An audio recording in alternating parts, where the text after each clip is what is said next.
Hello everyone, my name is Loko and welcome to some more StarCraft 2 Heart of the Swarm. Now I realized that we haven't really covered too much Zerg vs Terran recently, so today I wanted to be taking a look at a game that I played, I believe 2 days ago, versus a guy named Nix. Now Nix in this game is going to be going for the most famous Hellbat aggression sort of push thing that a lot of Terran players are going for. And while his execution isn't going to be the most amazing one in the world either, I am aware of that. I would like to show you this game simply for the fact that I've been getting a lot of questions about, you know, how to defend these sort of builds.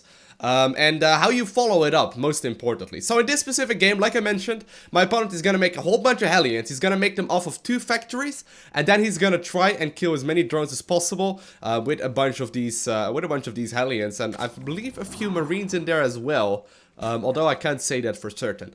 Now, the main idea behind the play is that you basically catch the Zerg off guard while he's trying to macro up drones for his third base. That is basically the idea behind the build for Terran players. They try and catch you off guard, kill all of your drones, and then get an economic advantage while they take their own third, or while they actually go and transition into like a 2-base all-in with mech. And that latter one is actually true for this game. My opponent is going to sit on 2 bases after doing that Hellbat aggression.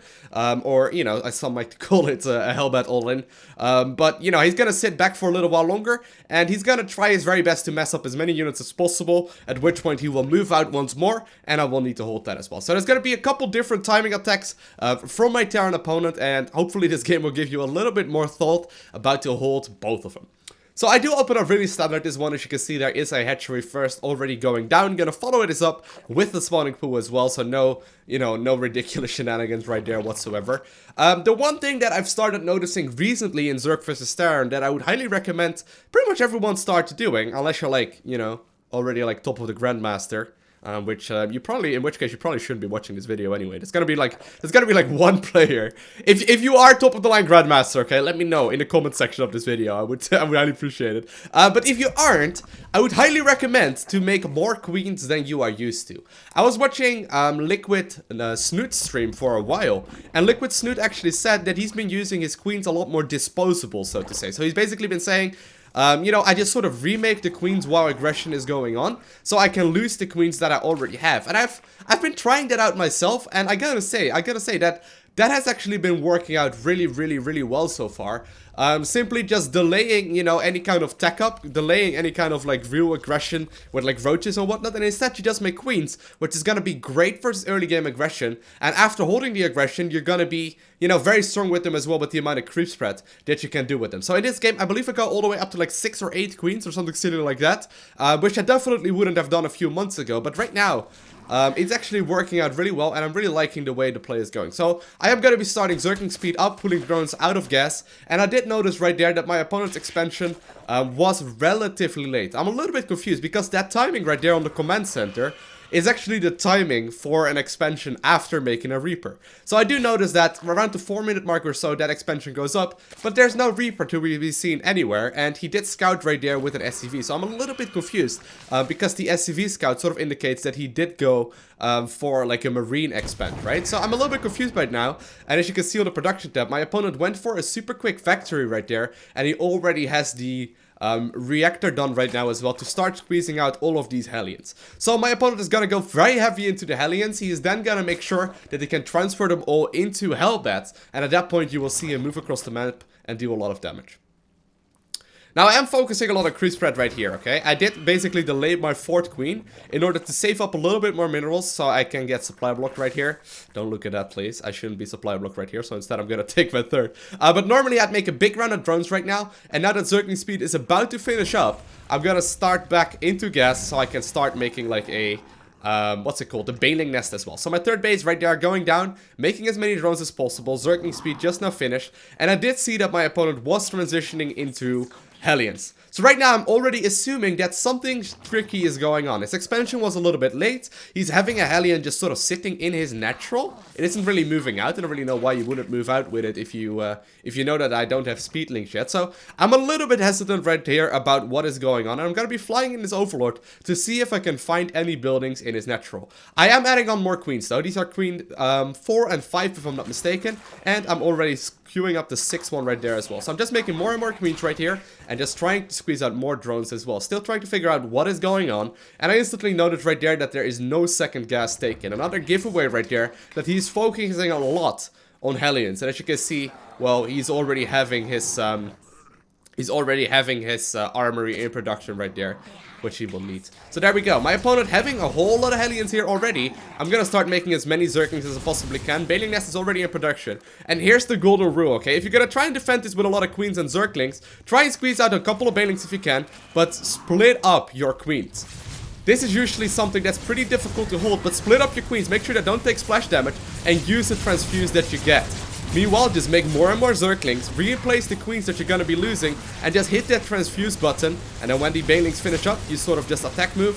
And most of the time, at least the games that I've been playing, when your opponent goes for super heavy aggression, you're just able to sort of hold it with very, very minimal losses. So I did lose a bunch of Queens there, I did lose a bunch of Zerglings as well, but most importantly, I did not lose any of my drones. Maybe I lost like, let's have a look. Yeah, I lost one worker in total, and actually killed a bunch of his SCVs. So right now, I am super far ahead. I used my Queens disposably, so I made sure that they sort of died. But right now, I can get back into droning up my third base. I can tech up, I can get upgrades, I can get everything that I want. And most importantly as well, I can start spreading an insane amount of creep. The Queens that I had left over, obviously did lay down a bunch of creep tumors right there. And just to be completely safe, I am also starting up a few spine crawlers. Or a spore crawlers rather, in case he like makes a bunch of banshees. I don't really want to be caught off guard. So far things are looking great, but the main importance right there was that I had a lot of extra Queens that could die. I didn't need them that bad. And, well, on top of that, I replaced the Queens that I lost, and on top of that, I spread out the Queens. So make sure that whenever that is going on, you spread out the Queens, so the splash damage of the Hellbat is sort of mitigated. And from there on out, the only thing I'm really trying to figure out right now is what my opponent is following this up with. Now, normally you would see an expansion from a Terran player, right now, you know, when he goes for the third base in like a standard macro game, right around right now, right between like 9 to 11 minutes, kind of depending on what kind of ability he's going for. So I'm still looking out for that. I am still not completely sure if he is going for exactly that sort of a play, but I see that the Command Center is done. And I notice, okay, I don't really want him to get that base up and going. I don't really want that to happen. So what I'm going to do is after droning up hardcore and getting the macro hedge that I want, I'm going to just start making non-stop units. So I'm about to get to the point where I have really good saturation. If you take a quick look right there, as you can see 17 on minerals right there. I could use a bunch more in the natural. I think those are going to the natural. There we go. 17 in natural as well. And then a few more, well, I accidentally started another lair in my third base. And I'm going to be starting up the macro hedge. So right now, I got pretty much everything that I need. I got all the saturation. I'm starting up my upgrades. I'm going to start the roach speed as well, because he could be switching into mech, which is actually the case as well. So right now, I'm making a couple more drones for the gases that I took, and right now I'm just gonna make non-stop units. Gonna be focusing a lot on roaches as well. Roaches are gonna be great in this situation, and I'm gonna make sure that I don't die to the next timing attack. So I'm still having a look at his potential thirds, right? I'm having vision right now of both of the potential thirds. So right here I can see with an Overlord, okay, no third taken. I can see this one with the Zergling that there is also no third base taken. So I know that something is going on and that he is almost most definitely going for an all-in very, very soon. Now, what I honestly should be doing, a pretty big mistake right there by me, is check out if he maybe has a hidden third base somewhere. You know, I probably should just have a Zergling running around. There's really no reason for it not to be happening right now. But I'm just gonna try and spread as much creep and make as many units as possible right now while waiting for his pretty much guaranteed all-in. The one other thing that he could be doing is go for, you know, like a hidden third base, which I would be a little bit worried for, but I'm just gonna try and max out on as many units as possible and just hold the all-in that is pretty much inevitably gonna come. Now, this all comes down to the fact that, you know, earlier on, I got a massive advantage after my opponent basically lost all of his Hellbats and didn't really do a whole lot. And that basically comes back to the fact that I had a lot of excess queens that I can use, or that I could use rather, to make sure that, you know, they could just sort of take the beating and not the drones.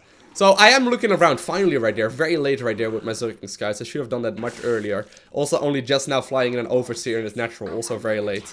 don't have to do that. But I am gonna make a lot of units here very soon. I have like a lot of minerals and gas ready to go, and there I see my opponent move out. So I'm just gonna make more and more units here, having a bunch of Zerglings in production, having a bunch of Mutalisks in production, and with the amount of creep that I have, I am allowed to move across the map right now. I don't really need to wait for him. So I'm just gonna sort of try and catch him off guard. So here we go. My opponent isn't sieged up yet. Gonna try my very best to do as much damage as possible. Target firing down the siege tanks. And at this point, my opponent's pretty much dead. He does throw down a couple of these, you know, of these units that are very good. Or what are they called again? Ravens, there we go. He does pop down a couple of the Raven Hunter Seeker missiles. But my Mutalisks are going to be dealing with those just fine. And at this point, you know, I crushed his attack because of all the creep threat, which once again came down to the fact that I made a lot of extra queens. So at this point, I am just sort of able to try and kill my opponent with the army that I have. So I'm reinforcing with more and more right here. Also gonna start my hive very shortly, if I'm not mistaken. At the very least, I probably should be doing that. Actually, I'm still researching something else as well. So I am sort of having like a follow-up plan right there with the fort base as well. But I'm gonna try my very best to just finish the game right here, knowing that my opponent will be mined out right around right now in the main base, and knowing that I will have significantly more income after that aggression and after having that third base up for so long. So, you know, at this point, I will just simply be able to overrun my opponent using my roaches right here to target fire down the big units that he has. And my opponent will be forced out of this game very, very shortly. So, the one thing I would recommend you do, okay, is spend your first 100 gas on getting metabolic boost and making more queens. Then when metabolic boost, which is Zergling speed, finishes, you put the drones back in a gas geyser, make a baneling nest, and, you know, with the queens and the Zerglings and the banelings that you'll have for reinforcement, you're gonna have a pretty easy time holding these sort of Hellbat aggressions. I hope you guys enjoyed this video. If you did, hit that like button. If you want to see more, hit that subscribe button. And other than that, I want to thank you guys all for watching. Have an amazing day. Do not forget to smile. And I'll see you in the next one.